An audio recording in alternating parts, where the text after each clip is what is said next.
নমস্কার বন্ধুরা, আজকের রেসিপি নতুন আলু দিয়ে খাসির মাংসের ঝোল। দেখুন এখানে বন্ধুরা একটা বাটিতে আমি নিয়েছি মাংসগুলো ধুয়ে পরিষ্কার করে নিয়েছি। এখানে খাসির মাংস নিয়েছি 1 কিলো। আমি দিয়ে দিচ্ছি টক দই। এখানে 2 চামচ টক দই দিলাম আর 2 চামচ করে আদা, রসুন, পেঁয়াজ, কাঁচা লঙ্কা সব কিছু মশলা 2 চামচ করে বেটে দিলাম। দিয়ে দিলাম হাফ চামচ কাশ্মীরি লঙ্কার গুঁড়ো, হাফ চামচ হলুদ গুঁড়ো আর সামান্য তেল দিয়ে আমি ভালো করে মাংসটাকে ম্যারিনেট করে নেব। দেখুন বন্ধুরা, এখানে আমি মাংস খুব সুন্দর করে ম্যারিনেট করে নিলাম বা মাখিয়ে নিলাম, রেখে দিলাম একটা থালা দিয়ে। আমি 30 মিনিট চাপা দিয়ে রেখে দিলাম। দেখুন 30 মিনিট বাদ ফিরে আসলাম। মাংস আমি এক সাইডে রেখে দিলাম। নিয়ে নিয়েছি অন্য একটা পাত্রে আলু। এখানে আমি 4 পিস মানে গোটা 4টে আলু নিয়ে সেটাকে অর্ধেক করে নিয়েছি 8 টুকরো। আর এদিকে কড়াই বসিয়ে আমি দিয়ে দিচ্ছি পরিমাণ মতো সরিষার তেল। দেখুন বন্ধুরা, এখানে তেল গরম হয়ে গেছে। কেটে রাখা আলুগুলো আমি তেলে দিয়ে দিচ্ছি। এই রেসিপিটি একদমই সহজ বন্ধুরা, আপনারা একবার দেখলেই খুব সহজে বানিয়ে নিতে পারবেন। দিয়ে দিলাম সামান্য হলুদ। এবার আলুগুলোকে ভালো করে ভেজে নেব। আপনারা স্কিপ না করে সম্পূর্ণ দেখবেন, তাহলে যে কেউ রেসিপিটি বানিয়ে নিতে পারবেন। আর খেতে হবে কিন্তু বন্ধুরা দুর্দান্ত। দেখুন বন্ধুরা, এখানে আলু খুব সুন্দর করে ভাজা হয়ে গেছে। আমি আলুগুলো তুলে নিলাম অন্য পাত্রে।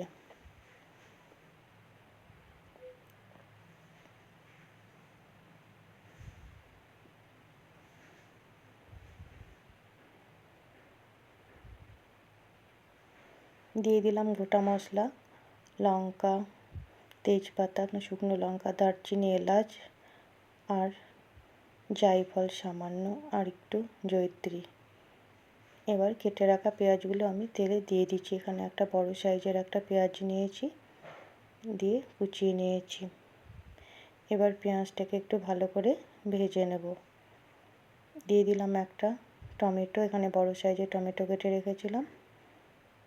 এবার পেঁয়াজ আর টমেটো ভালো করে একটু কষিয়ে নেব। দিয়ে দিলাম সামান্য লবণ, এতে টমেটোটা তাড়াতাড়ি কষানো হবে। পেঁয়াজ টমেটো দুটোই এখানে ভালো করে টমেটো কষিয়ে নিতে হবে, যেন টমেটোর কাঁচা গন্ধ না থাকে। দেখুন বন্ধুরা, দিয়ে দিলাম 1 চামচ হলুদ গুঁড়ো আর 1 চামচ কাশ্মীরি লঙ্কার গুঁড়ো। তেলের ওপর এই লঙ্কার হলুদের গুঁড়ো দিলে কিন্তু মাংসের কালার খুব সুন্দর হবে বন্ধুরা। দেখুন কিছুক্ষণ বাদ ফিরে এসে আমি ম্যারিনেট করা মাংস আমি দিয়ে দিচ্ছি। তাহলে এখনও পর্যন্ত আমার চ্যানেলটি যারা সাবস্ক্রাইব করেনি, চ্যানেলটিকে সাবস্ক্রাইব করে পাশে থাকবেন আর পাশে থাকা বেল আইকনটি ক্লিক করবেন। নতুন কোনো ভিডিও আপলোড করার সঙ্গে সঙ্গে নোটিফিকেশান পৌঁছে যাবে সবার আগে আপনাদের কাছে। দেখুন মাংস আমি সবটাই দিয়ে দিলাম আর ওই পাত্রে জল দিয়ে সেটাও দিলাম সামান্য পরিমাণ। দিয়ে দিচ্ছি স্বাদের জন্য লবণ, স্বাদ মতো লবণ বন্ধুরা। এবার একসঙ্গে খুব সুন্দর করে মাংস হাতে সময় নিয়ে কষিয়ে নেব। এখানে আমি মাংস 30 মিনিট কষিয়ে নেব বন্ধুরা। তো দেখুন খুন্তি দিয়ে আমি খুব সুন্দর করে মাংসটাকে নেড়ে দিচ্ছি।